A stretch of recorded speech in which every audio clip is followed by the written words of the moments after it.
Dear Tita L, good evening po sa inyo at sa lahat ng nakikinig. Tawagin niyo na lang po akong Allen at 28 years old na po ako. 4 na taon na po akong seaman at kasalukuyang nakalapag para sa 2 buwan kong bakasyon.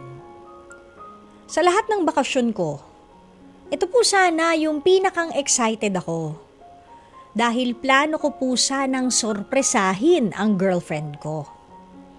Matagal-tagal na rin po kasi naming napag-uusapan ang paglagay sa tahimik pero naisip din naman naming mag-ipon muna para maayos kaming makapagsimula ng sariling pamilya.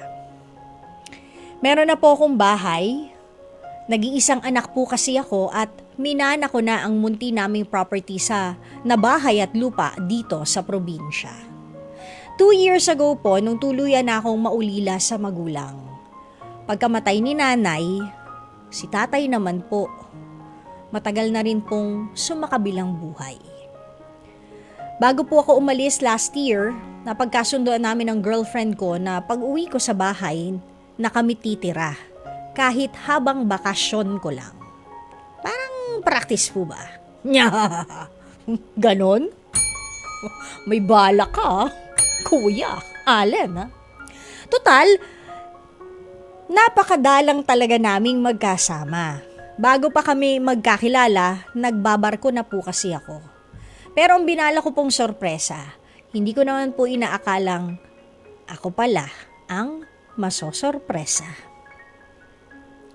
Sa napakaliit na bilang ng mga kaibigan ko, hindi ko inaasahang tataluhin pa nga ako.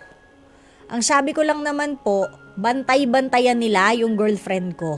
Na kung may gala silang mga tropa, baka pwedeng isama nila siya para kahit wala ako, sila man lang nakakasama niya. Yung pala, ibang commitment na ang inatupag nila. Ito namang girlfriend ko, hindi lang nagpakalinga, nagpaalaga pa. Alagang best friend, Tita L. Akala ko kami yung magpa-practice magsama sa iisang bubong pag-uwi ko. Yung pala, may nauna na. Nag-practice na siya sa piling ng iba. Napakasakit, Tita L. Hindi ko alam kung ano pang mararamdaman ko. Puot, galit, lungkot. Ano, magwawala ba ako? Pwede ko ba silang ipakulong? Ang labo ng mundo, Tita L. Naging mabuting tao naman ako sa kanya. Nirespeto ko siya. Hindi lang dahil girlfriend ko siya, pero nirespeto ko siya bilang babae. Tapos, ganito lang pala yung mangyayari sa 4 years na maayos kami sa isa't isa. Hindi ko alam kung paano magsisimula ulit. Wala na po akong magulang, wala akong pamilya at ngayon, wala na rin akong jowa at ang mga inaakala kong tropa. Hanggang dito na lang po, sana po matulungan niyo akong maliwanagan kung bakit kailangang mangyari to sa akin, Tita L. Salamat po. Nagmamahal, Allen ng Quezon. Allen ng Quezon, hindi ko maintindihan doon sa part ng letter mo kung when you say na yung tropa mo, ano to? As in lahat sila? Ha? Isa doon sa tropa mo. Ang yung best friend niya. Aray ko naman. So yung best friend mo pala, hindi lang basta nagpaka-best friend sa'yo, kundi sobra niyang dinibdib yung sinabi mo at pinanindigan more than a best friend, no? So masakit naman talaga yon. Pero, hindi rin natin masabi, baka matagal na rin yan, Allen, tas ngayon mo lang nabuking. Ngayon mo lang nahuli. And pasalamat ka rin kay Lord kasi baka God really wanted you to see what's happening when you are not here.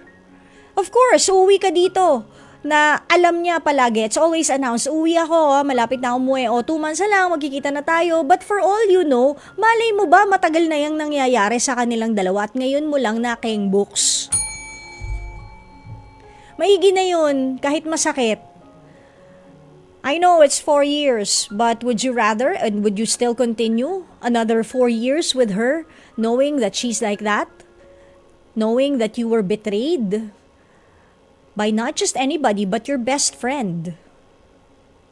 Yun yung masakit na parte. Nasaan din naman ang konsensya ng best friend mo?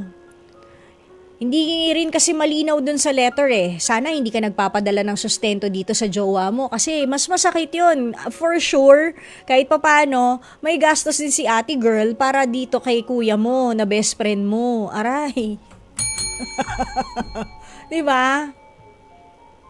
Dun sa parte na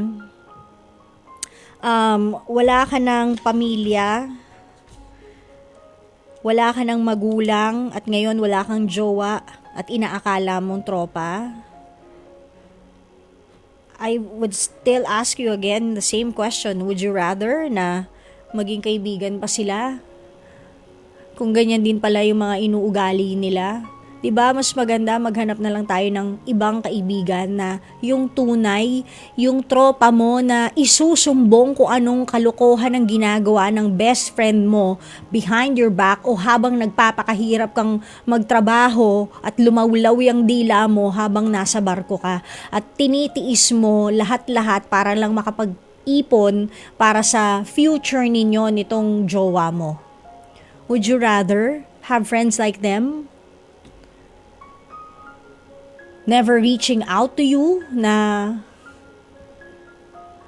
"Uy pare, may hindi sa akin ang galing to, secret na lang pero may nangyayari dito kay Kineme tsaka sa jowa mo." Diba? Ganon kasi yung concern kahit masakit. Even if you're the bearer of bad news, that is a real friend. And yes, they are very hard to find. So kung meron kang ganyang kaibigan, i-treasure niyo yan.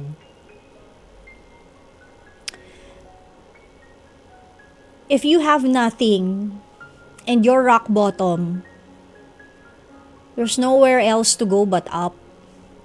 So don't be afraid to start over again. How old is he?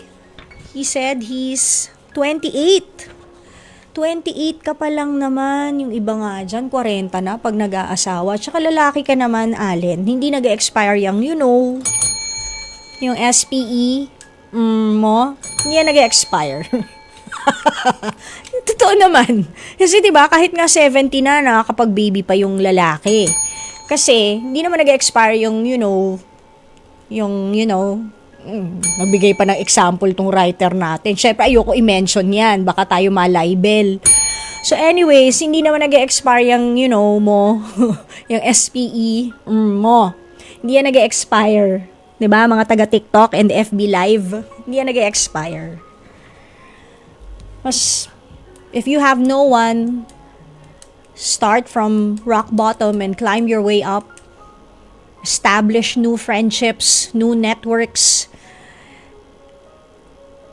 Pero sana isipin mo rin, akala mo lang wala kang kasama. Always hold on to faith in times of people na binebetray ka. Masakit kasi talaga yun eh. Kung sino talaga yung mahal mo minsan, yung mahal na mahal mo, yun pa talaga yung magbibigay sa'yo ng sobrang heartache when you least expect it. Kasi akala mo, siya yung uuwian mo for comfort, pwede mong iyakan, sandalan mo, hindi pala. Sinandalan pala ng iba. Hindi ba? Sabi ni Flor de Lisa Malik Casquero, mahirap talaga ipagkatiwala sa mga friend mo ang taong mahal mo. Akala mo mapagkakatiwalaan yung palabantay sa lakay. Oo nga. Ayan, naaawa, Allen, si Joe Grand Samia sa'yo. Ay, nako.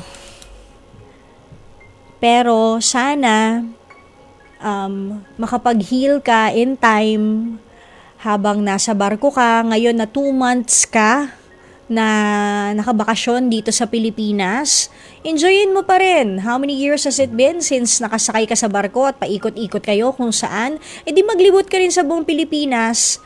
Malay mo, doon ka makahanap. Pero wag ka muna, baka mamaya hindi ka pa totally ready to move forward. Hindi ko sinasabing lasapin mo o namnamin mo yung pain kasi may kanya-kanya tayo ng healing process. Yun lang, wag na wag kang magre-rebound kasi masakit din sa ulo yan. just for the sake na baka gusto mo lang gumante dito sa jowa mo at sa best friend mo. Sana naman, wag mong maisip yan. Kasi masakit din naman yon sa part ng babae. Di ba nga, ikaw nasaktan, edi syempre dapat hindi ka naman manakit ng feelings ng iba. So sana makapag-heal ka ng mas mabilis. And if you're 28, alam mo, bigyan pa kita ng 5 years, pagtatawanan mo na lang yan. She's not even worth it if she's like that. Diba? Nadapa ka ngayon, tayo, bangon, walk away. No, dust off the putik, walk away. And wala ka namang dapat ikahiya, diba? Kasi ikaw nga iniga ng ipot sa puwet. Sa puwet, iniipot sa ulo. Ano ba yun? Sorry. Diba, ikaw nga yung nilagyan ng ipot sa ulo. Diba? So, chin up. Tapos, alam mo, yung pinakang gentleman's way of, siguro part of the healing process, kapag may nagtanong kung ano nangyari, wag mo na lang sagutin. Because you said nga, diba, nire-respeto mo naman yung babae. Sabihin mo, tanungin nyo sila. Tapos, and then walk away. Diba? So, Allen, sabi nga sa internet, the saddest thing about betrayal is that it never comes from your enemies. It comes from those who you trust the most. Aray. So, sana you heal fast and pagsakay mo ng barko, maging okay ka na. Sigaw mo sa dagat, pagtulog na silang lahat, di ba? Huwag kang tatalon, bakla ka. Sigaw mo lang sa dagat. Lahat ng hinaing mo. O kaya alam niyo yun, yung parang sa movie, sulat mo yung feelings mo sa papel, tapos ilagay mo sa bote, itapon mo sa dagat. Di ba? Therapy yun eh. You can also do that as therapy. Pero kung kahit na wag mo itapon sa dagat, isulat mo lang sa diary o sa papel yung nararamdaman mo. Itago mo siya 5 years from now, mababasa mo yung nararamdaman mo na parang, ganito pala naramdaman ko on this date 5 years ago. Try mo. Try nyo. Ginagawa ko yun. Nagugulat ako sa sarili ko, depressed pala ako nung time na yun. Ikaw din, oo. See?